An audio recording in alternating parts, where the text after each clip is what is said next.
Welcome everyone to our fourth lesson on from cart to ecom web app. Here's where we're going to be at the end. You can see our shipping address information is stored in local storage.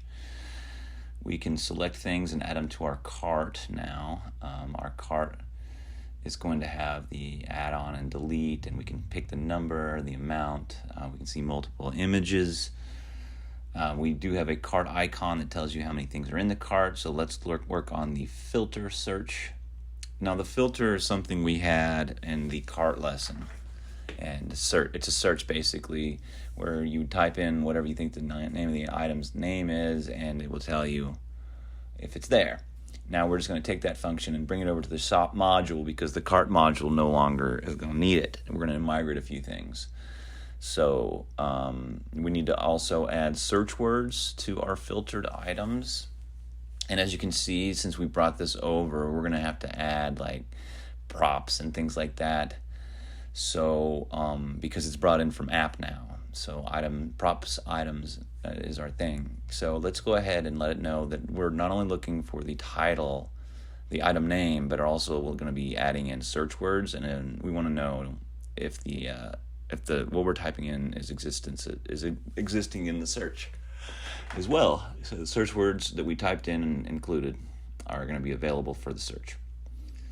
And here I'm setting a state of item search so that we know what string of characters are being searched for within our module. Fairly simple. So whatever we type in there basically is going to be compared to every search keyword and every title to see if there's a match, and if so, we will show that item and hide all the others. And the old cart had a list group, as you can see here, and they were buttons, and ultimately that's not going to be useful anymore to us because we already have something else. So what we're going to do is apply it down here on our columns. Now, initially, I actually added to this column here, which is more or less like the text, and I just clear out our list group from above. So we're going to probably need to use the parent. So these are the items I need to search for. So I'm kind of cannibalizing. I brought back that filter for a second, or that loop for a second, so I could bring back in these. Here's the things we're searching for, turning them to a string, and then turning them to lowercase. And we need to go ahead and let it know that it's not item, it's product here in this loop. So, and here we're going to go ahead and ask it, does anything match?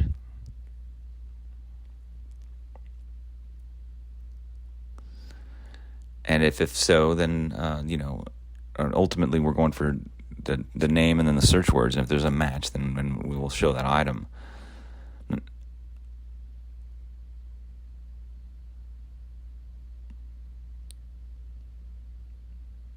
Obviously, it's not it's within the object. We need to go ahead and get the search words out of there. So that's what I'm doing here.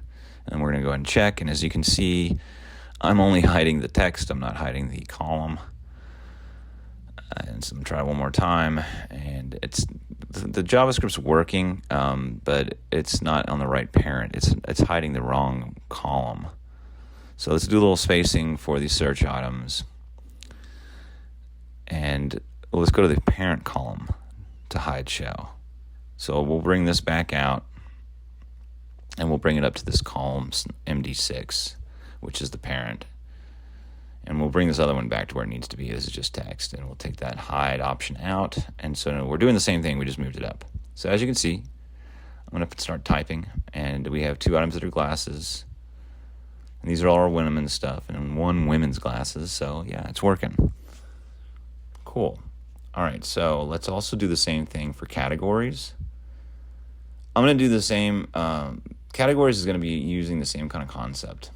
Now, I'm going to use a different function because it's just a lot easier. I'd have to do a whole bunch of, hey, is this a category of function? There'd be a lot of ifs, ands, and if else's.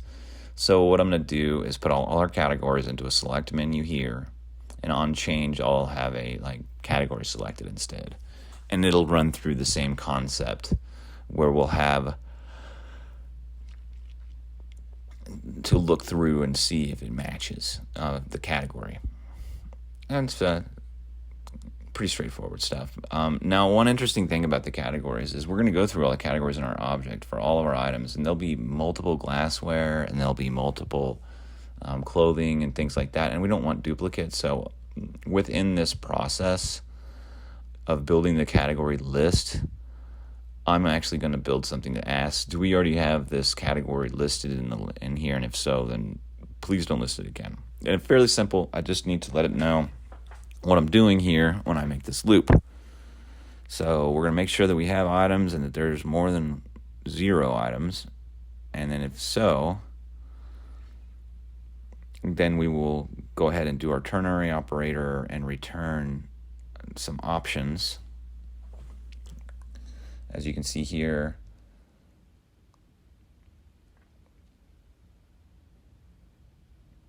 we will be mapping through our props items and returning these options with the value of item category.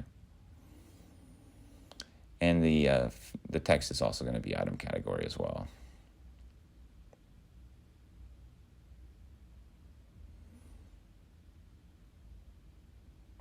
Cool. And if it doesn't, if when it runs out, it'll just go to null if there's nothing there. So let's go ahead and copy the category menu. And here's my attempt of kind of seeing maybe we could slip this in here. And actually, I think it does work. So the category gets slid in with the search keywords and the item names for the searchable items. So select category is my new function. I'm not going to be passing any arguments, but I do want to make a default. And if it says, if its selection is set to the first one, it'll just say default, and we won't have to worry about running the function at this point. So I'll write that in there.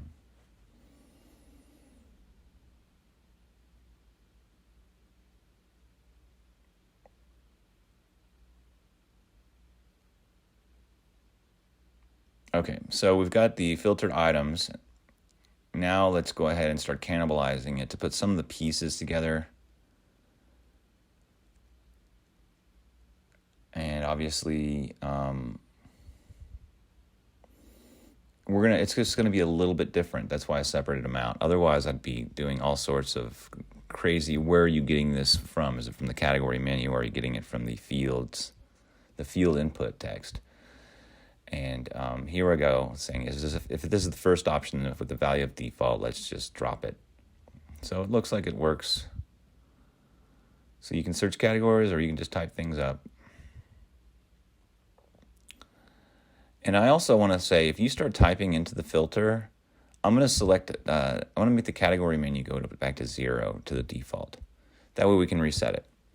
And also, if you choose a category for their search, I'm going to have the filter items name, that input text will just be empty, so that there'll be no confusion as to where you're getting your request from. So as you can see now, I've got categories listed multiple times, like clothing was listed twice, and we obviously don't want that. So initially I try to write it here in the mapping.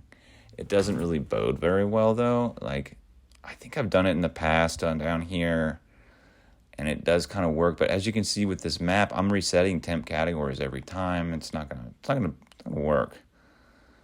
So, I'm saying, hey, if this is already here, then if it's not already here, then we'll return it. And if it is there, then return false.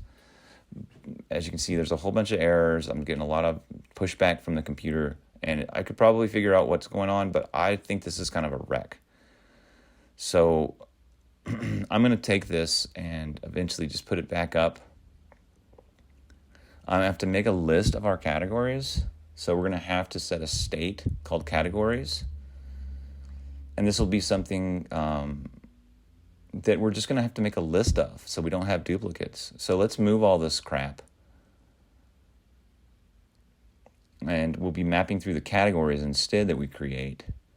And within the use effect, when the page loads, what I'm going to do is I'm going to do a for loop through props items. And then I'm going to make temp categories save each category. However, if a category is already represented, I won't save it twice. I'll just say, hey, if this is already here, then, I don't want it. And let's go ahead and clean this up and make sure that we understand that we are looping through and mapping through a category now. And we'll tell it, hey, look, if it's -1, that means it doesn't exist, right? That means we'll go ahead and push it. But if it's not -1, we won't do anything.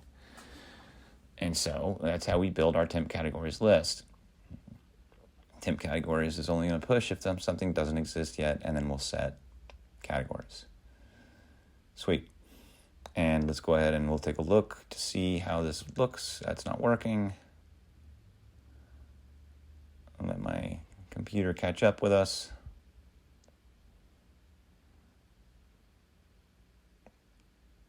Yeah, I'm going to be wiping this computer. It's giving me trouble. So let's go ahead and see what's the problem.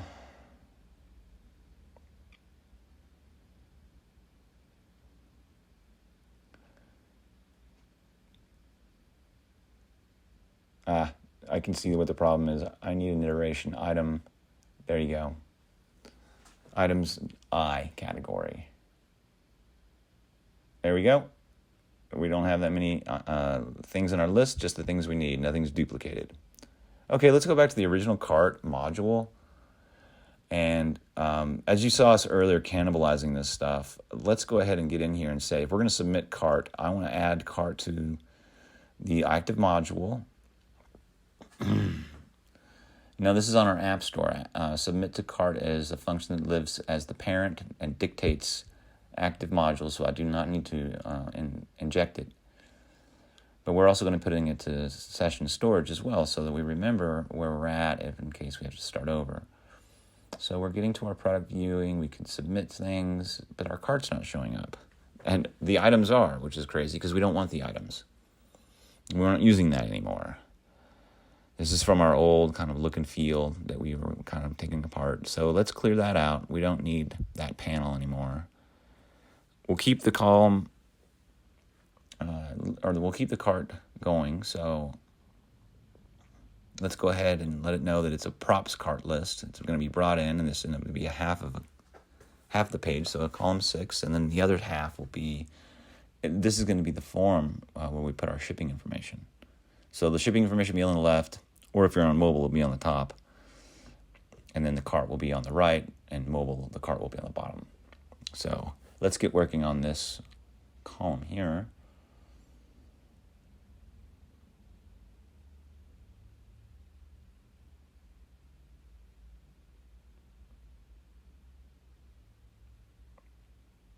Okay, so initially I started writing the form with the first name, last name, address, phone number, emails, and all that stuff. I wrote it in line items, which is great.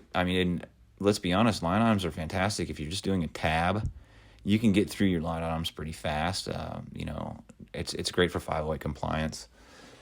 But it looks kind of like, it looks silly the way I wrote it out here. I remember writing it thinking this will be great, but then the list was too long, and you don't need that many text. You don't need that much space for the first name, last name, phone number, yada, yada, yada. You just don't. So you're going to watch me write all these line items and then kind of redo this into a grid.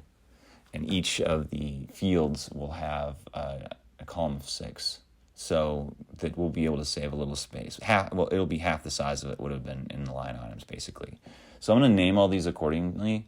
Shipping L name, shipping email, shipping F name, shipping phone, things like that. The reason being is because I very well may have like variables and fields called email, L name, and F name already in existence, so I'm being more specific. So as you can see, I've got shipping city, shipping address. These are very specific because I don't want to mess anything up. I don't want to mess up any fields and it not validate in the future, things like that. So be specific. Now, an interesting point here, I need to add a file in my local storage. I'm going to create a folder in my components called local storage or local data. I'm going to go get a list of all the United States state abbreviations. It's just a JavaScript list that's correctly exported so that I can utilize it in all my modules. So I'm basically, while I'm talking here and nothing's happening on the screen, I'm copying and from another file this list from another project. So as you can see, new folder, local data, add a new file, usstates.js, and I'm going to paste this in. And there's my state abbreviations. There's defined as a constant, and we export it. And here we're going to import it into our cart module so that if somebody wants to choose when someone chooses their state, they'll be able to. And we don't have to write all this stuff out. It's going to be fine. So let's go ahead and refactor these, because like I said, I rendered it out and it looked too long and I didn't like it. So I'm going to do this classically with it. It's a responsive way to do it. It's going to look nice. It's going to be clean. The tabs will work. So as you can see, I'm going to recreate my line items, and we'll be putting everything into these columns, the column of 6. Sorry about the delay, but it is one of those things where I'm trying to prove a point of not everything you do the first time is a winner. Actually, very rarely is the first thing you ever write is going to be a winner. The only reason I've ever learned anything is because it didn't work out the first time and I had to do it again and again and again. And ultimately, it's just how life is. So yeah, I'm just going to refactor this and make it nice. And then I'm going to just unfortunately have to cut bait with this line item thing. Yeah, it burned some time, but it's going to look nicer in the long run and it's worth it. So let's get rid of these line items. Let's get back to making our form look pretty. Now I am putting in labels this time, you can see, and we also have placeholders. Now some people would say, why are you writing it twice? I'm not. When you actually write something in to the placeholder field and it's saved on local storage and represented there, you will no longer see the placeholder. Therefore, the label becomes significantly more important. That is why I'm doubling up on not only having a placeholder for these input fields, but I'm also having a label. And the labels will not be used in the validation or anything like that. It's just for identifying purposes. The validation is going to be going off the name attribute in the fields. And so here I am mapping out the US states that you saw me bring in. I'm just going to map through a select menu. And we're going to have a default so that a little bit of instructions for the user to select state. Let's go see if this is working.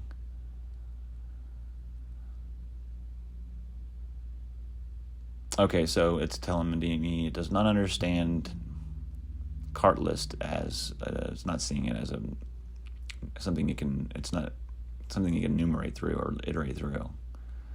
And that is because there is a little bit of the details. We got cart list coming in from its parent app.js. So when we get over to our cart module, it needs to be injected into our cart module, which it's not yet.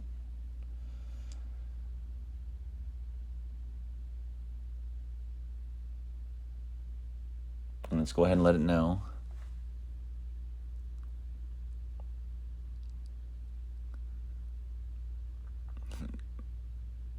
That if there are nothing in the cart module, if we don't have any items in our cart list, and the active module is cart, then we need to switch that to shop because we don't have anything in our cart. So that would break it. If we go to the cart and there's nothing there, it'll break. So we won't even show the option to get to the cart unless there's something actually in the cart.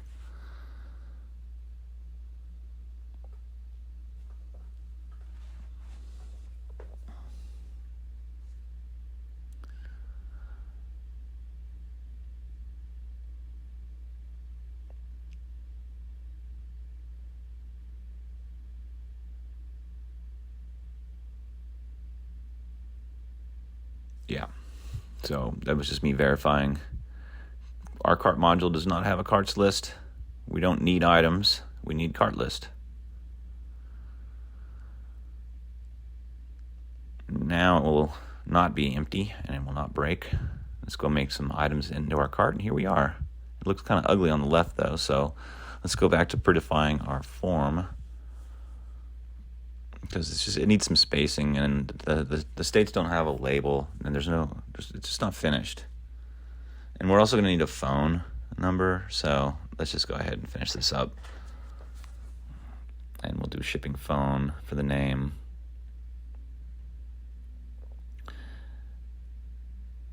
And let's add a label.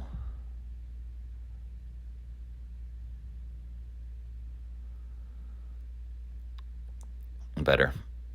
Okay, let's do some selections. So we add an item to our cart. Some more items. There we go. Now we have multiple items. Let's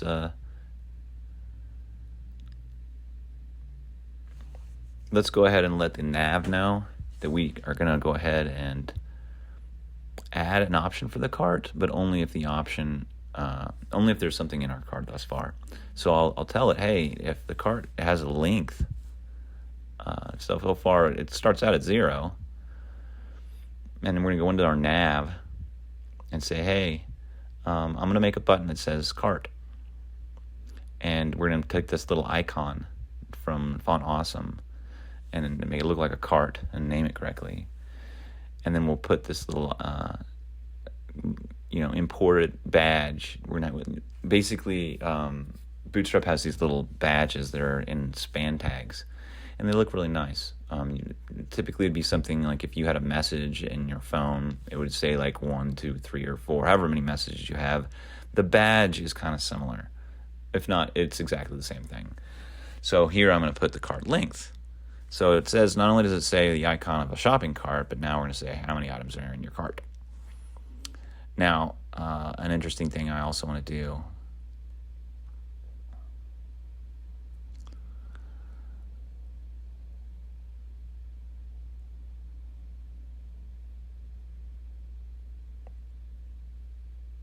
yeah, that would just hide the number, so that's no good.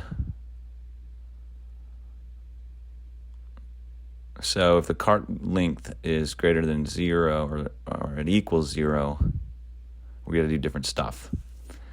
For instance, here, we don't really want to even show the nav unless the cart length is bigger than 0. So I don't have anything in my cart. See, nothing in my cart.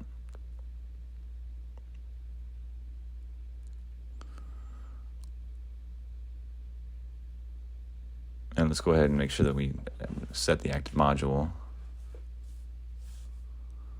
So nothing there. I'm going to add something. There, 2 items in my cart. Now the cart shows up, and you can see it. And you click it, works, and takes you to the cart. It looks like our delete is broken. So let's go back to the cart module, and this is something simple. We got to make sure that we have props in there, because now the cart list used to be something that was on this module. It's not anymore. It's on its parent module, so we have to add props. I'm just going to do a little cleanup here. And now for the cart module, I would like to put in a use effect, and I only want this to run one time once the cart is prepared, and then I don't want it to run again. So what I'm going to do is let it know that if it loaded equals false, run one time, and then make load equal true. That verifies that I'm only going to let it run one time. If I don't do that, we could have a big problem. So I'm going to set the table for this by doing the set loaded up here in state in my hook.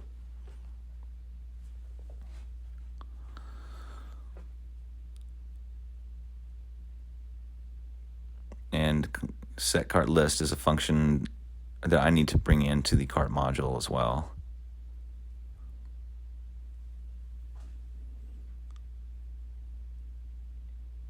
Yeah, these are all calculate as something I need to basically fire off once the page loads, because Calculate won't know what to calculate until you have a carts list. So let's make sure that there is something in the list. So I'm making sure there's bigger, the list length is greater than 0. And then I will calculate it, and I will pass the cart list as an argument. And as you can see, my tax and my pre-tax and my total are all there now. So I didn't have to do much because we wrote these a long time ago, and when we did the cart part. So it's all the same math. I'm just making sure that they have their variables they need. And it looks like our Ajax is going to need to have the same thing to it. We're going to have to add the dot props and things like that. Yeah, so along with these elements that I'll be sending as a package, you can see that it just needs a little update because the cart list used to be on this module. So let me make a few changes to, it looks like a couple dozen items. So just to make sure that they know that well, it's definitely not going to need there. But we'll go hunt to places where it needs it. This is all due to the migration. Now I'm not using cart list here, so obviously I'm gonna comment that out. And let's go ahead and clarify carts list for this whole thing. I mean, personally, I think temp cart would probably work just fine here.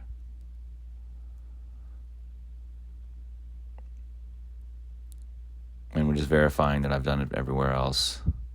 This is going to take a second, but it's not, set cart list is something we're importing as well. So we need to make sure that has props in front of it. Importing, injecting, inserting, I'm bringing them from the parent module to the child module. So whatever verbiage you'd like to work in. Injecting makes sense to me. It's a good verb.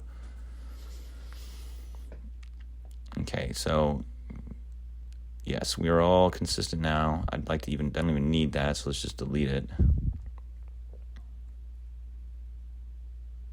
That one needs it as well, and so does the one below it. And this one as well.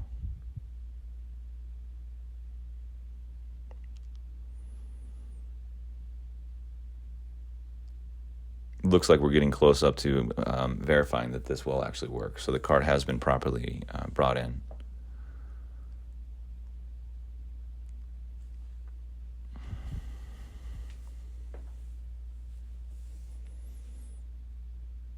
Let's go ahead and try this again.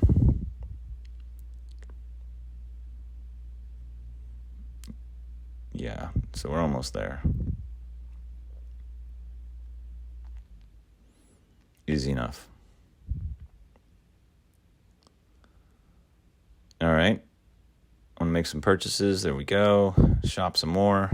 Buy another item. Put it to my cart. Delete works correctly. Add some items to my cart. And let's see if we can make a purchase. Yes. We were able to make a purchase successfully.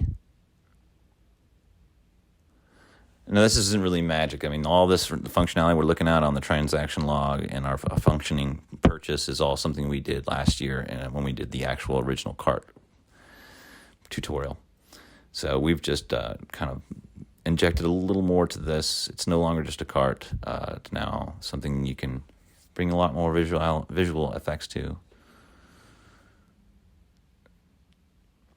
So now the shipping info. My plan here is very simple.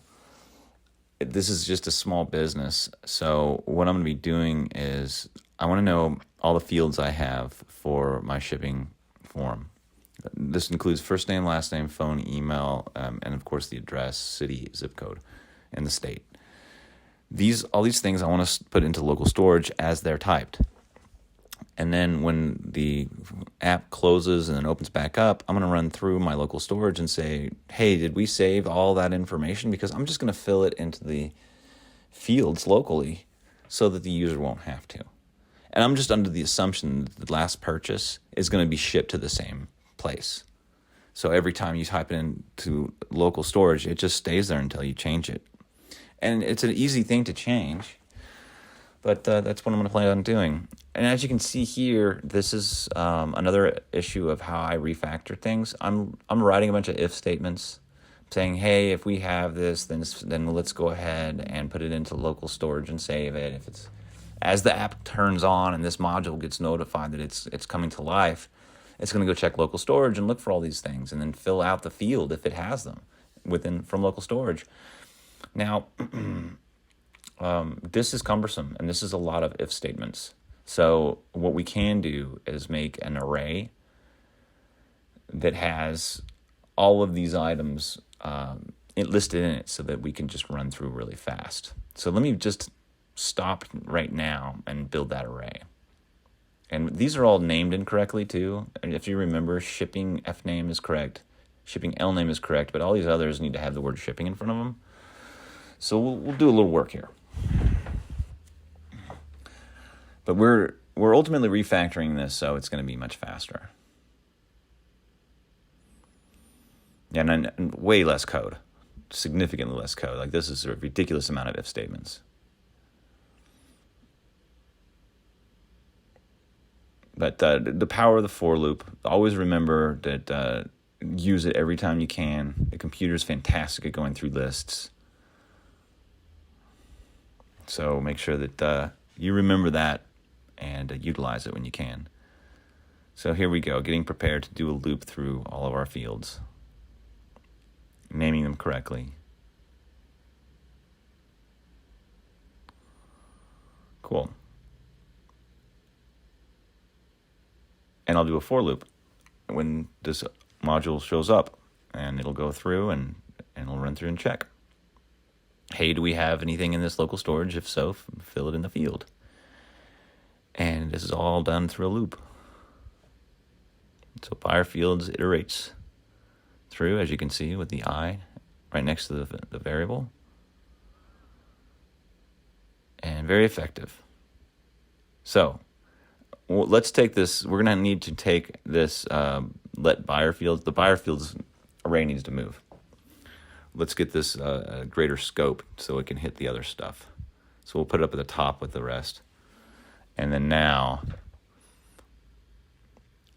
what we're going to do is, as the user types into any of these fields, we'll be updating automatically. So update fields is going to be a function that basically will fire off every time any of these fields change, including the state select menu. So anytime they ever change, I'm going to run this function called update fields. Update fields is going to go through and check all these fields to see if there's anything saved in them or anything represented in them. And if there is, it'll save it in local storage. So it's this ongoing saving process.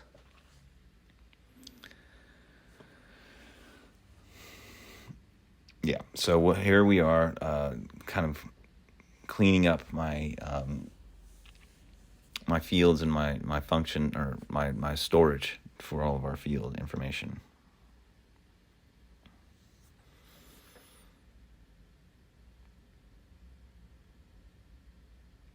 And when we want to save that value based on what field we have.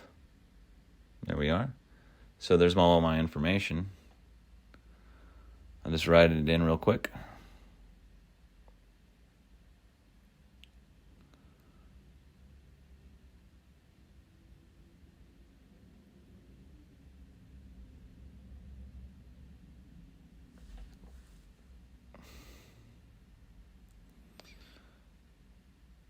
Okay, so let's go ahead and look at our inspect window.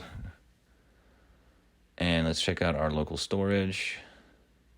And there's all our information. There's what we have for our shipping information. So I'm going to clear out my cart, and as you can see, it's still there. And so no matter what happens and what I do, it's just there, always, unless I change it on this computer. So I'm not making something highly complicated that we need to save into the database. I'm going to log out, and it will always do that. So there we go.